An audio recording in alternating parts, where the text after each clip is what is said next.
where I help people end the struggle with dieting and poor body image so they can feel relaxed around food, at ease bodies, really eat whatever they want and live the life that they want to live.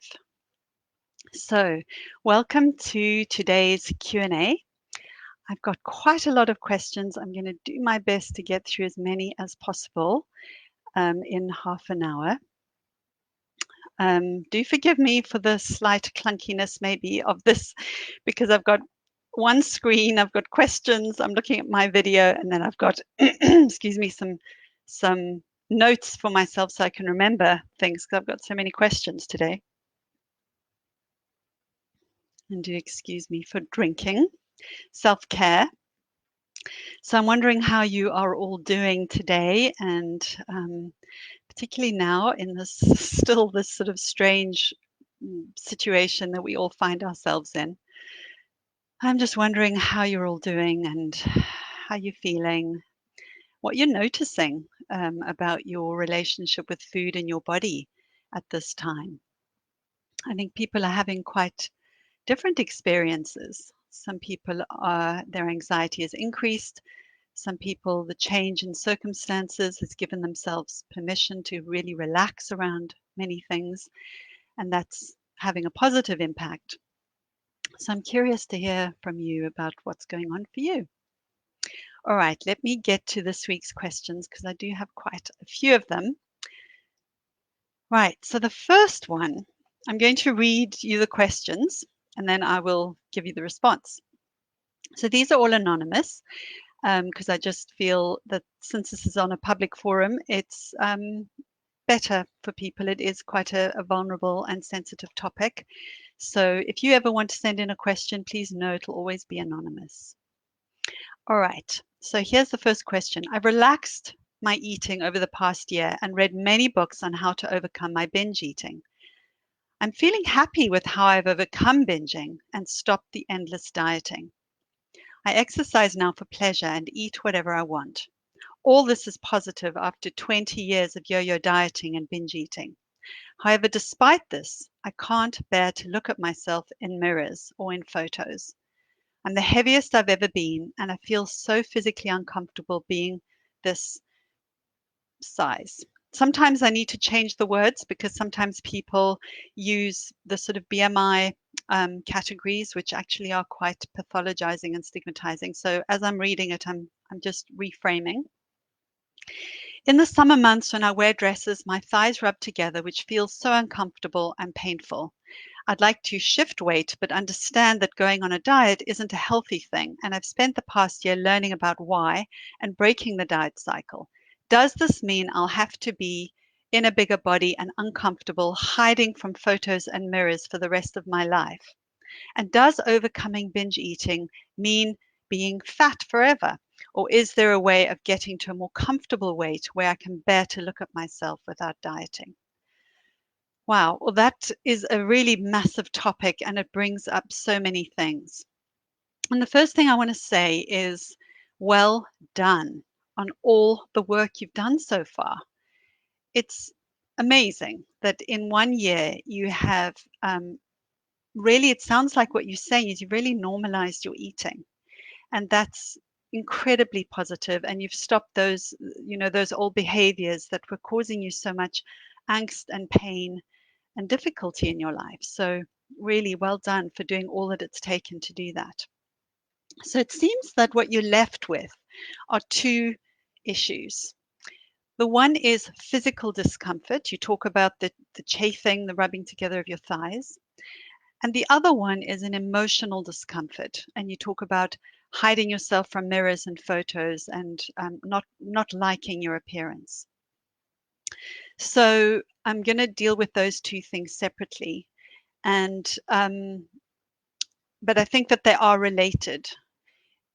I wonder whether if there wasn't the emotional discomfort, I wonder how big of an issue the physical discomfort would be for you. And I don't know. Of course, it can absolutely be incredibly uncomfortable being in a significantly larger body. It can bring some discomfort up. So really what we need to do is find ways that you can be supported to be more comfortable in the body that you have. So two practical suggestions would be to explore anti-chafing methods. There's all sorts of, you can Google it, there's all sorts of things that you could try rubbing on yourself to reduce chafing. Oh, I feel like a sneeze is coming on. Be aware. I might be sneezing any second now.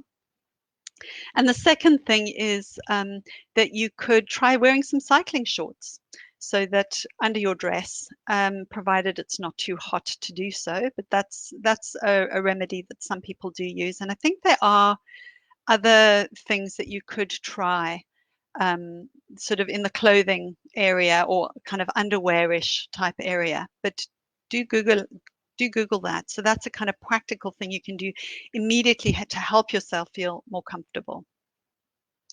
Probably the more difficult thing is the emotional discomfort of your adjusting to the body that you have now.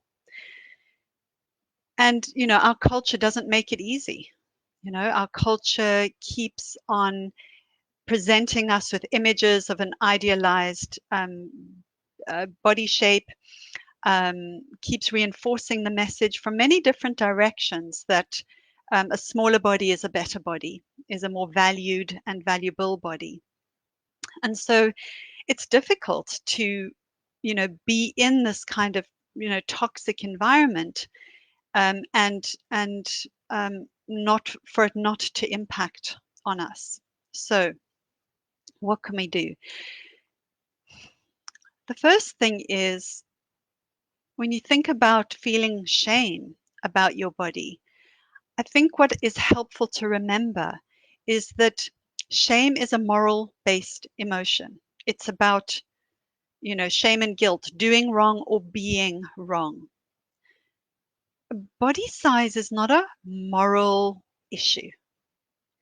I know that the culture does reinforce this message that it's a moral issue, but it isn't.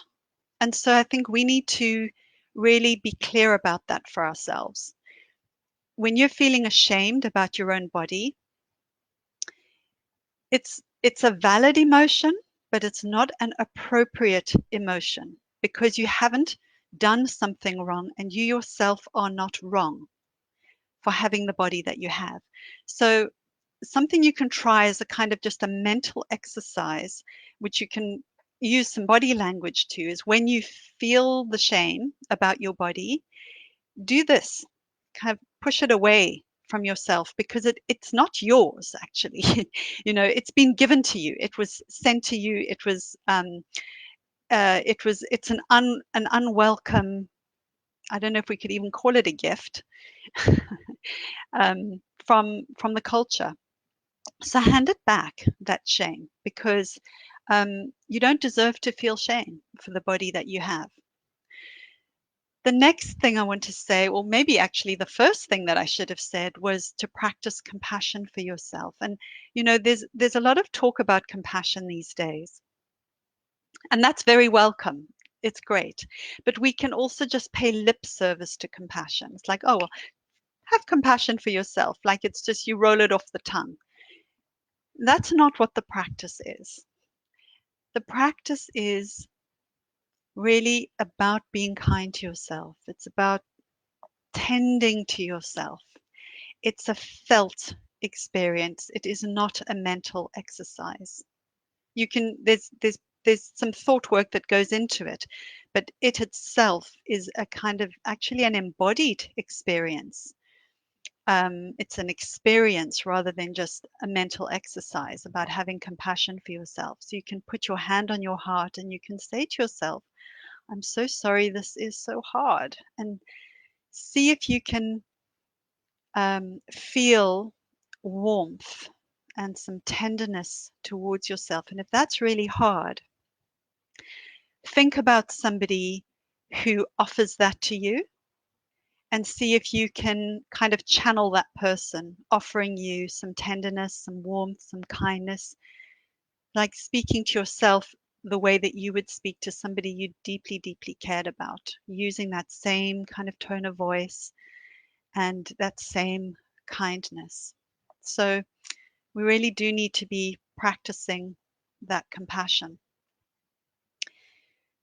Um, Another thing that you can try is, and this might require some support. So I do this with my clients when we're in sessions, but I don't do it with all of them because not all are ready for it at a particular time. But I think it might need some facilitation, and maybe not. You can just try this for yourself and see how it goes. But one of the things that I think is so helpful is to be able to see your reflection with neutrality. We need to become habituated to our reflections so that it's not so shocking when we do happen to see ourselves in the mirror, in a photograph, etc. And you talk about hiding yourself, hiding from the mirror or the photos. Now, if you were able to see your reflection the way, I'm looking out the window right now and I can see a hedge. It's like I don't have any positive or negative thoughts or feelings about the hedge. It's a hedge. I can just see it's green, it's sort of rectangular, it's mostly symmetrical. There are a few branches, kind of wayward ones sticking out here and there. Hasn't been clipped yet after the winter. So I'm looking at the hedge in a very kind of descriptive way, a bit like an artist would look at a, um, a model or a setup that the artist is drawing. They're not thinking, oh, what a beautiful, think about life drawing, right? The artists are not thinking, oh, wow, that person's got a beautiful body, whatever, they're thinking about the form of the body that they're drawing, and they're looking at, where does that go in? Where does that go out? Oh, where is the light? Where is the shade? What is the tone like? So if you could adopt the eyes of an artist as you are looking at your photos or yourself in the mirror, and you can practice looking at yourself with greater neutrality. That is really going to help you be able to see yourself in the mirror or photograph without it being so maybe surprising. Because if you are hiding from these things, then you're not going to be used to it, and then it is a shock. At the same time, what we really need to be doing is less looking at ourselves and more being in ourselves, being inside our own bodies. So, this idea of looking at your body and actually other people's bodies as well with neutrality is a really great exercise to do. And what we really, if really for I believe for real body healing, body image healing, it's less about liking how we look. It's less about even looking at ourselves. It's more about being inside our own bodies and experiencing our lives from inside our bodies. How does this feel? This movement? How does it feel to walk? Often what we're doing is we've got this internal mirror. It's like it's almost as if we are looking at ourselves while we're walking or while we're moving or whatever we're doing, eating, talking to friends. We've got this like second pair of eyes outside looking at ourselves. So, what we really need to be doing is more experience of our bodies from the inside rather than the outside. So, this might sound a bit contradictory, but there is the one has this very functional purpose to really become more neutral about seeing yourself. But what we want to be doing is moving more into experiencing the body from the inside.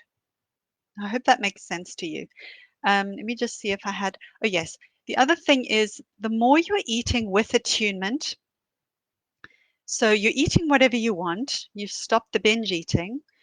What you haven't said is whether you think that you really are eating with attunement, which means that most of the time you're eating when you're hungry, you're stopping when you're comfortably full, and you are not restricting anything.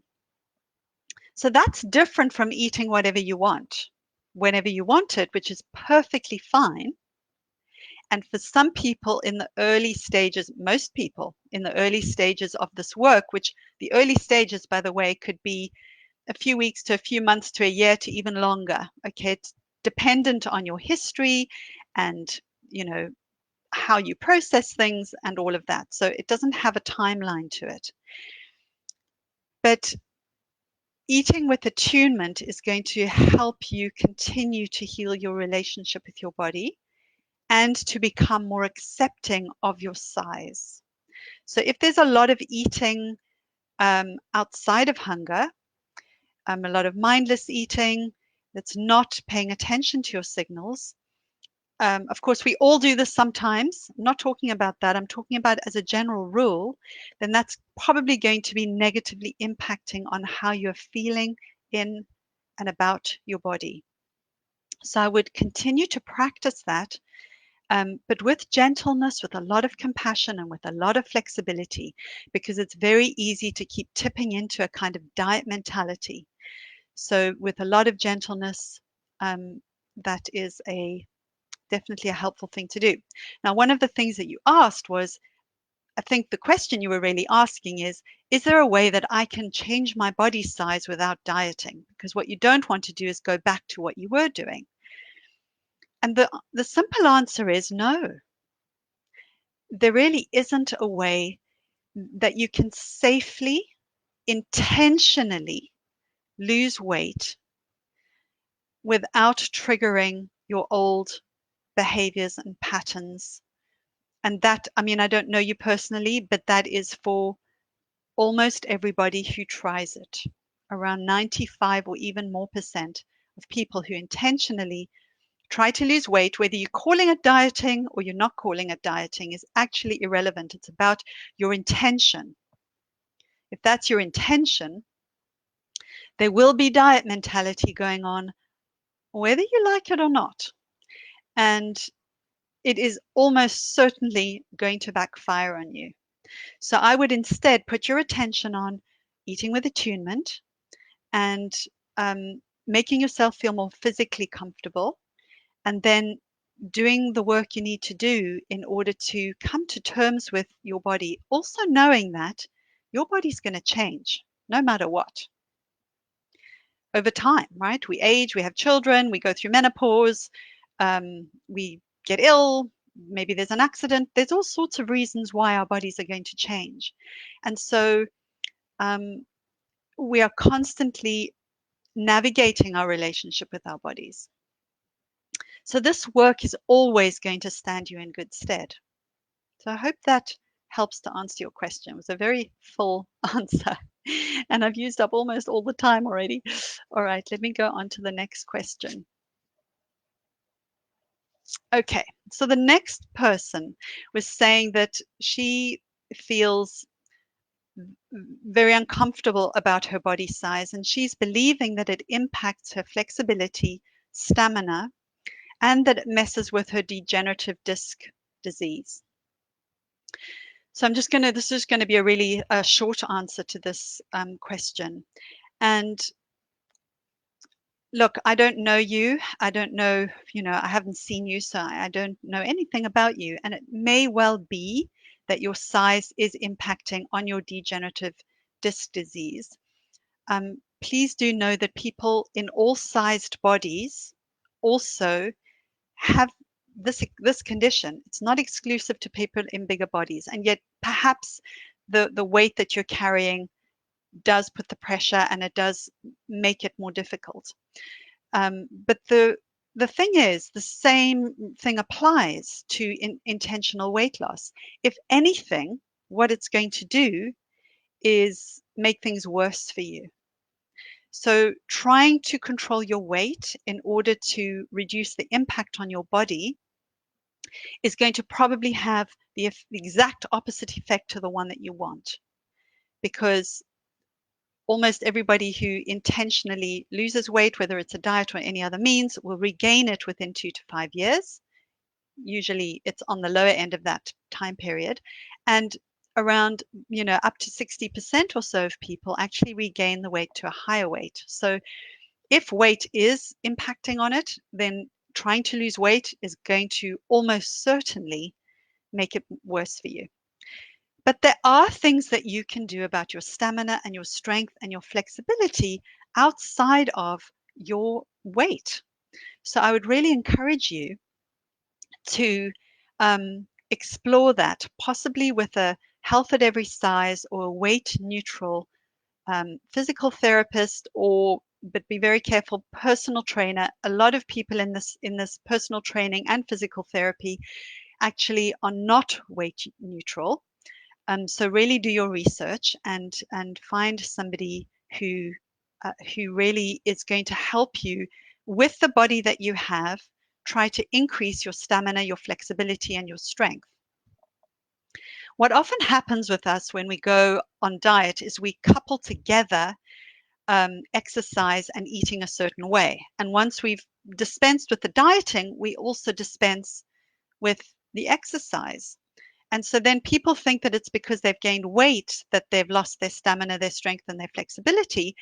But often it's because they've stopped doing the kind of movement that was good for them. Now, when we leave dieting behind, often many people also have a dysfunctional relationship with exercise. And so that also needs to be healed.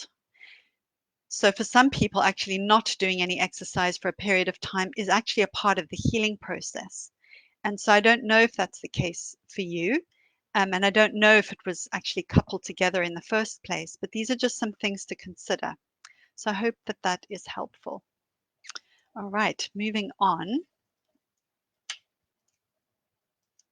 Okay, so the next person said to me, I don't want to live in or own this body. I'm unable to accept or make friends with it. This makes it impossible for me not to want to lose weight. When I feel hopeless, I eat, because what's the point anyway? Gosh, I just really, reading this, I felt really quite sad reading what you had to say. And, you know, I am sorry you feel this way, but I want you to know that I used to feel that way too. And many people feel this way too, and have felt this way too, and no longer feel that way. So there is hope for you to to reclaim ownership of your own body. And I used to stand in front of the mirror and imagine whole parts of my body being sliced off.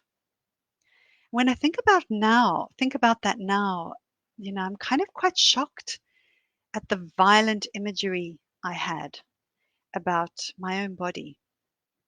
And I just feel so much compassion for my past self that was really struggling like this.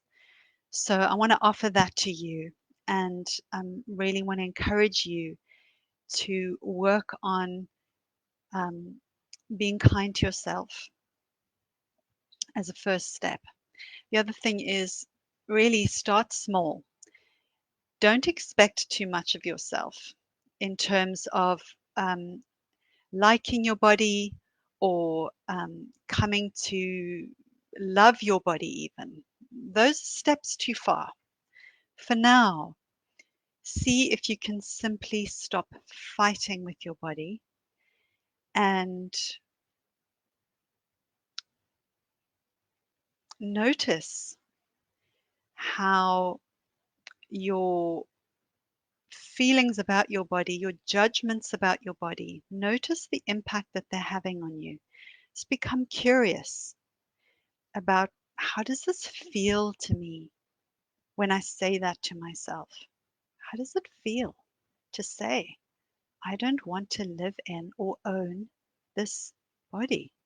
How does that feel in your body?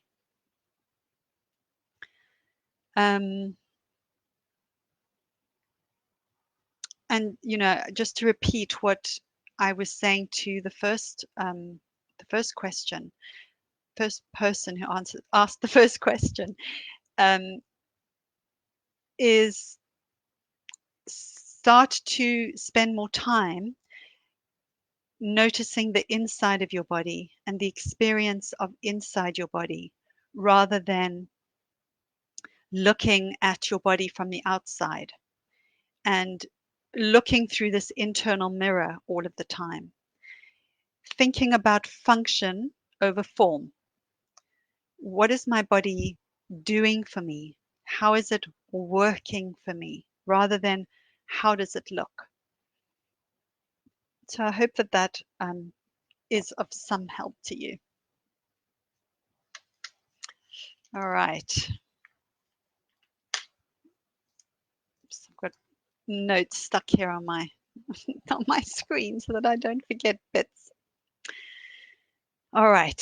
So the next person says it's always the same thing. I hate being in a bigger body, but I'm hungry. I know I need to learn to love my body and I'm trying, but I feel like I'm never going to get there. So I hate that I need to eat at all because once I get started, I have trouble stopping. So I hope that some of what I've already said to the other people around the body image thing is helpful for you. And one thing I want to add for you is that eating adequately is ironically very calming on the body and it actually helps to stabilize our body image. Eating enough is settling and calming on the body. So I really want to encourage you. Um, part of what's going on for you is when you say you fear eating, you hate eating because in your mind what you've got tied up here is when I eat I can't stop, and then that makes you feel bad about your body and it makes you probably feel really uncomfortable in your body and it probably makes you feel ashamed and confused and like you can't trust your own body and that you can't trust yourself to eat. So then you don't want to eat and you try not to eat, which just keeps this whole spiral going. So you actually do need to eat. And I would recommend you eat, consistently, regularly, and consistently throughout the day. Intuitive eating, coming to a place of eating when you're hungry, stopping when you've had enough, is um, a wonderful place to get to. But it's not necessarily a starting point for a lot of people because we've overridden hunger and fullness signals for so long, they're kind of not really working that well.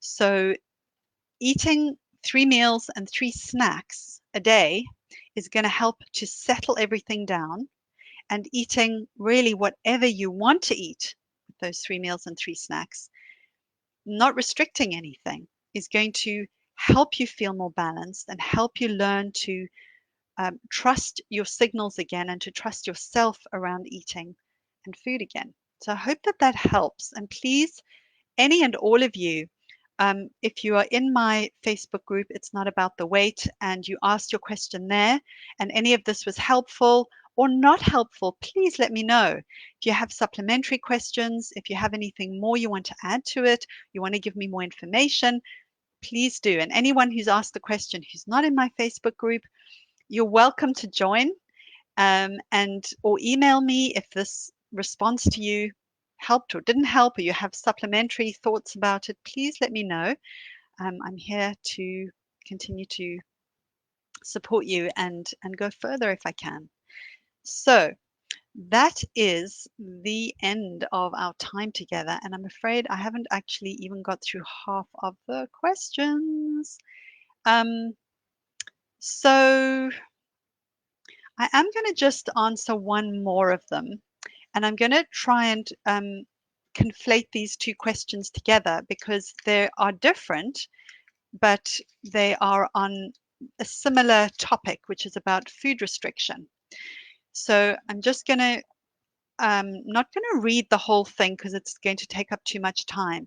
But the first person was really talking about a lockdown restriction. So what she's saying is, she goes shopping, she buys things she thinks she might want, but then she gets home, she doesn't want it. She wants some arbitrary thing that she wouldn't even normally buy or hadn't thought about in a long time, and suddenly that's the thing she wants. And so that's the one issue that about restriction. And then the other one about restriction was somebody saying that because of a serious health condition, she's having to radically restrict um, some types of foods that she's eating. And she's waiting for some kind of surgery, and she doesn't know if the surgery is going to help this or not. And as a result of the condition that she's got, she also has a lot of pain on eating and is feeling quite fearful about eating. So there's also a loss of um, all the foods that she used to enjoy and used to really enjoy making for herself and her partner. It gave her a lot of pleasure and a lot of joy. So both of these are really about restriction. And so I want to quickly speak to them because I think probably a lot of people are identifying with having less available, or you can't just pop to the shops quickly because, well, if you do, you might have to wait an hour outside with your mask on and 2 meters apart. And really, it's quite a thing. Um, so what I want to say to both of you, well, actually to the first person particularly, is this is really a fallout from your history of restriction.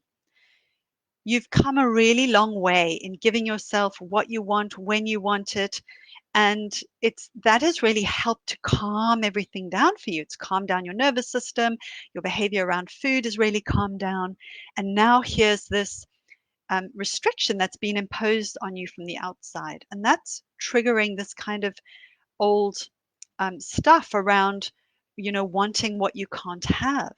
And that's hard. It's hard to deal with. So, again, I want to bring in this for both of you this, the compassion. You know, it's hard. Just recognize that this is difficult right now and really try to tend to yourself, try to be kind to yourself in amidst this whole kind of confusing thing that's going on internally and externally. Remind yourself that this is going to pass. Well, this whole period is going to pass of not having easy access, but also this moment of this kind of craving or the frustration at not being able to have what you want will also pass. So take a few breaths, try to settle yourself, remind yourself this will pass. I was thinking about a similar thing. Imagine that it's the middle of June. Well, it's May. Let's go with May. And what you want are mince pies. Now, mince pies are one of the few foods that you can't buy all year round. Or you want, I don't know, some other festival related food that you like that is really only available at that time. Easter egg chocolate. You just can't buy Easter egg chocolate in May. And it does taste different, right? It doesn't taste like the bars. It does taste different. So anything, just imagine anything that's a festival related food you can only get at that time of the year, and you fancy it at some other time of the year. What do? You can't get that food. Yes, you could go to great lengths at making it for yourself, going to tracking down mince that's already in jars, and if there isn't any, making your own, which will take a few weeks because it's got to mull in the rum and all of that kind of stuff. But if you really wanted mince pies, you probably could make a plan. So the same goes for the food that you're being restricted, or the sudden thing that you want that you can't easily access. You could go to great lengths to get it if you really wanted to, but even if all of your great lengths didn't work, what would you do? You would just go, okay, Notice it, label it. Here's one of those craving, here's a craving thing, this is what it is. It's a result of restriction. Well, nothing much I can do about it right now, unless I want to go down to the shop and queue for however long it's going to take for me to get that particular thing. Am I willing to do that? Can I just be with this discomfort instead right now? The other thing that I was just thinking about in what you were saying, um, which I didn't read out to everybody, was what she was saying is she finds at the end of the week that she's wasted a lot of fresh food. So I wanted to say part of this journey is also being okay with waste, food waste, and see it as part of your journey. I know I'm an environmentalist. We can't afford to be wasting food and on a global scale. And part of this healing work is allowing yourself to waste food and to be okay with it. So that is something to consider. The other thing I was thinking of is I'm wondering whether you're putting pressure on yourself. I should have this, I should have that. Um, Take any pressure off. What I've been doing is buying frozen fruit and vegetables because I can't get to the end of the week. We've got a reasonably small fridge freezer and it's not enough. I can't really buy a whole week's worth of what we would normally eat of fresh fruit and vegetables. So I've been buying frozen fruit and vegetables and um, it's worked really well. You can get really nice stuff now for the freezer, like sliced peppers in a bag. And it's brilliantly convenient. Sliced veggies for roast vegetables. I mean, I might just carry on doing this after this lockdown thing is over because it's really so convenient. So maybe think about that and let go of any pressure. The other thought that I had was, how about really creating a food abundant environment the best that you can with all sorts of less perishable or more slowly perishable foods that you can have in your cupboard that, maybe go online and look at all the groceries in the food cupboard. And that will give you some ideas about, oh, maybe I want to have some of that in my cupboard. Or maybe I want to have some of that in my cupboard. And then when you go, you'll have a list of things. Or you can walk slowly down the aisles and really think about all these different foods and maybe pick up a few extra things. So one of the things that combats this food restriction is creating an abundant environment for yourself. So I hope that that helps. And the other person who has the health condition, the thing that I wanted to encourage you to do is the things that I've already said, the compassion piece and all of that. But in a way, you know what? This is grief. I get a sense reading your question that there's a loss here. There's grief. And I would encourage you to allow that feeling of grief, that sense of loss. You've lost something that was brought you joy, that had you, it's something you could share with your partner, you could really experience the whole process of it from the planning to the making to the eating. And you did share that, you've tried just making it for your partner, but you just feel sad. And that sounds like grief to me. So I would let yourself have those feelings and think about it as a loss of a loved one. And I'm not joking. Think about it as a loss of a loved one. And in a similar way as, if you had lost a loved one, you feel this grief for a while, this sense of loss, and you don't push it away. But then what you start to do when you feel ready to is to kind of rebuild your life in a way, right? Rebuild your life in ways that also do bring you joy. It won't be the same thing. It's going to be something else. But you can start to explore other areas in your life that can bring you that same, or not the same, but similar sense of pleasure and joy and engagement.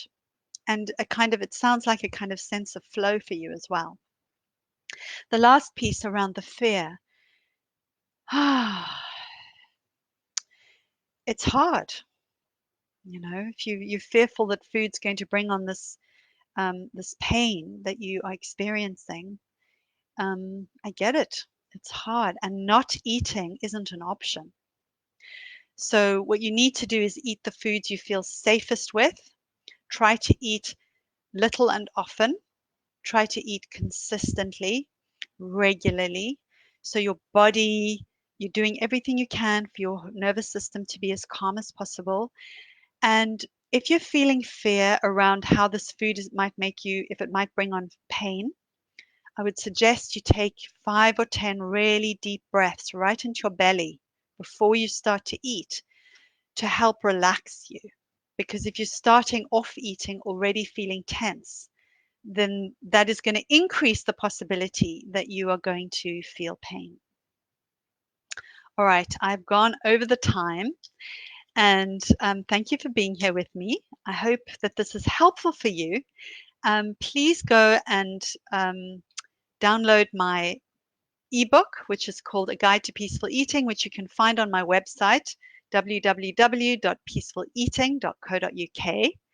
And there you can also subscribe to my newsletter and get my weekly postings that I send out. I've got literally hundreds of blogs on all topics: emotional eating, binge eating, restriction, why dieting doesn't work, and making peace with your body image from different angles. Go and have a look. Well, I hope that this is helpful. Take care and have a great week. And if you want to ask me a question, do so here. There's a link here to send a question anonymously. You may do that, or send me direct messages on social media. Anyway, take care and talk to you soon.